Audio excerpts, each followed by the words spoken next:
அஸ்ஸலாமு அலைக்கும் வரஹ்மத்துல்லாஹி வபரகாத்துஹு. உறவினர்களுடன் நடக்கும் நற்பண்புகள். இஸ்லாம் எங்களுக்கு உள்நாட்டில் முதலில் மதிப்பெற வேண்டியவர்கள் உறவினர்கள் என்று கற்றுத்தருகிறது. நம்முடன் இரத்த தொடர்பு உள்ளவர்களை மதிப்பது, அவர்களை சந்தித்து நலம் விசாரிப்பது, அவர்களுக்கு உதவுவது, இவையெல்லாம் அல்லாஹ்வின் உத்தரவும். நபி ஸல்லல்லாஹு அலைஹி வஸல்லம் கூறினார்கள், உறவினர்களை இணைப்பவன் தனது ஆயுள் நீளமும் ரிஸ்க் அதிகரிப்பும் பெறுவான். எனவே நம் கோபம், வாக்குவாதம் காரணமாக உறவை துண்டிக்க கூடாது. எவ்வளவு பிஸியா இருந்தாலும் ஒரு செய்தி, ஒரு அழைப்பு அல்லது ஒரு வணக்கம் கூட உறவை வலுப்படுத்தும்.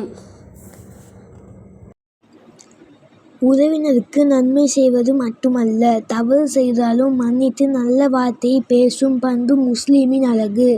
நம்மால் முடிந்த உதவி, ஆதரவு, கருணை இவை அனைத்தும் நம்முடைய ஈமானின் ஒரு பகுதி.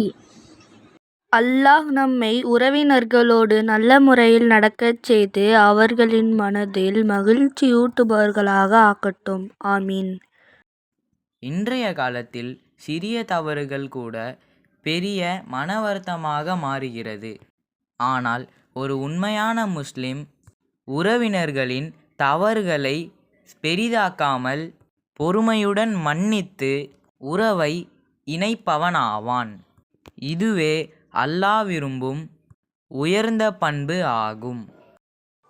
உறவினர்களிடம் மென்மையாக பேசுதல், அவர்களின் சந்தோஷம் துக்கங்களில் பங்கெடுத்தல், பெரியவர்களை மதித்தல், சிறியவர்களுக்கு அன்பு காட்டுதல், இவை அனைத்தும் இஸ்லாம் கற்றுத்தரும் அழகிய நற்பண்புகள் ஆகும். ஜஸாக்கல்லாஹு ஹைரன். அஸ்ஸலாமு